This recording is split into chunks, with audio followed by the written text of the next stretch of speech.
Hello Jazzers, I'm Scott Manis from the Jazz Assignment, thejazzassignment.com, and then also the Jazz Assignment on YouTube. Today I wanted to talk to you about a subject that I think is important, especially since my channel has been mostly focused around creating jazz etudes that people can read, play along with, and things of that sort.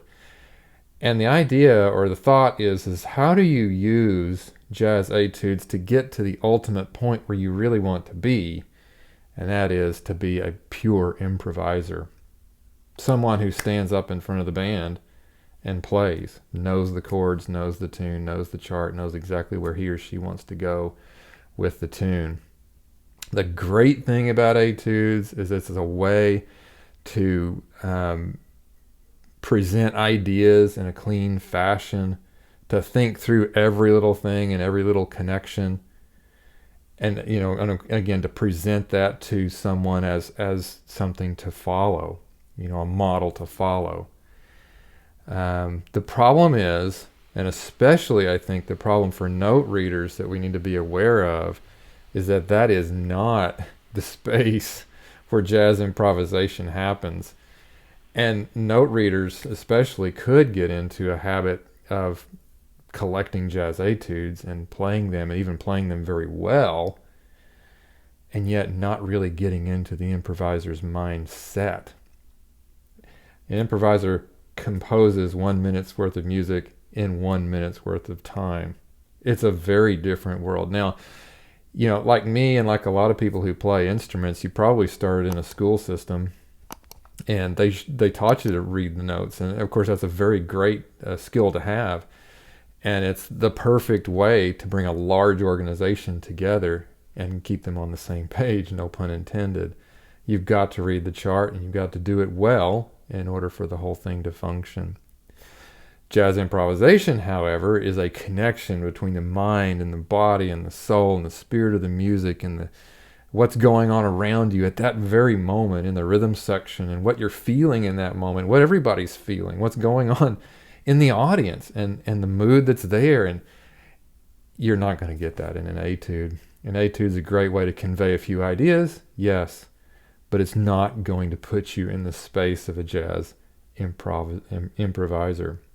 So the purpose of this video series is to show you how to use the jazz etude in order to pick up ideas and to guide your practice in such a way that you really are getting away from the page, because that's the most important thing. You've got to get away from that page and play what you're feeling and what you're thinking. So the way we're going to do this, the way we're going to approach this, is we're going to take a jazz etude that I wrote. It's on my website. It's on the YouTube channel called Take the A Train.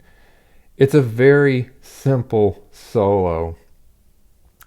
And if you download it, and I highly recommend that you do that, you'll see that it is. In fact, I even put it in the key of C for B-flat instruments, which is not the normal key for this. My target audience was beginners, really. So that's the reason why I did that. But I also wrote it in a simple nature so that the core concepts that I want to talk about are going to stand out very easily. It's going to be easy for us to show how to use some of these things that I use, some of the principles that I used to guide my decisions in making your own solos. And that's really what the point of this whole thing is not to learn the notes of the etude, but what was the guiding principle behind why I wrote it this way. Okay? So, we're going to learn 3 different things from this. We're going to open up 3 different areas of discussion, really. And the first is learning how to think like a composer. I said it once before, jazz improvisation is very simply writing 1 minute's worth of music in 1 minute's worth of time. But it is a composition. It's not just a string of notes. It's not just as many notes as a person can think of in the moment to try to wow someone. No, it is absolutely a composition. Improvised, yes, but it's a composition. So we're going to look at some techniques in order for you to have in your backpack, so to speak, in order to organize what you do into a composition. The second thing that I want to talk about, area of study really here, is using the ideas in the etude as a springboard, as a way to spark your own ideas. Look at the choices I made. What choices would you have made if you were making the etude yourself? Now, if you can get into that mindset, then you're going to start creating from the ideas, and that's where I want you to be. I want you to be embellishing what I wrote. I want you to be taking away things from what I wrote. I want you to have fun with it, move the rhythms around, things of that nature. And we're also going to talk about something in this particular section of the video that is very important for jazz improvisation, and that is using enclosures.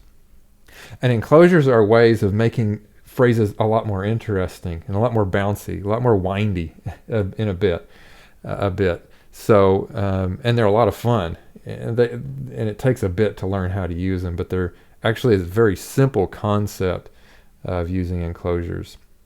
But you find it all over jazz improvisation, so that's a very important thing. And the last thing we're going to talk about is craft, and specifically the use of thirds and sevenths, and then also ninths and flat ninths in this case, in order to learn how to melodically connect ideas. But really, you have to land your thirds and your sevenths in the right spot. That's an important thing to learn how to do. That is in this etude. It's very simple, stands out very much. So, especially I think the use of thirds, and I particularly like flat ninths as well for color. And we're gonna show how those ideas are connected through that. So I hope you're ready to get started. Now, when I started this out, I thought that it was going to be a single video. It's not. It's going to be a video series. And so the next video is going to be about thinking like a composer. So this video series is part of a YouTube playlist. And if you found this video just by itself, just look down in the comments below and find the playlist, and you'll be able to actually watch them in order. Or you can just watch them in whatever order you want. But if you want to watch them in the order that they were intended to be viewed and consumed, then find that playlist and watch them in that way. Now, at the end of every video, there is going to be an assignment. And that's the reason why I call my channel the Jazz Assignment, because I'm real big on the assignment portion of it. So be sure to do that part. And they're going to be split in such a way that we'll take on one topic. We'll have one assignment at the end of it. And I think you'll find that if you go through this in order, and you're a beginning, budding jazz improviser, a learner, then you're going to pick up quite a few things from this discussion. I think it's going to be a fun journey. We're going to take a simple tune and we're going to turn it on its ear, and we're going to find ways that we can learn from it. So I thank you for watching.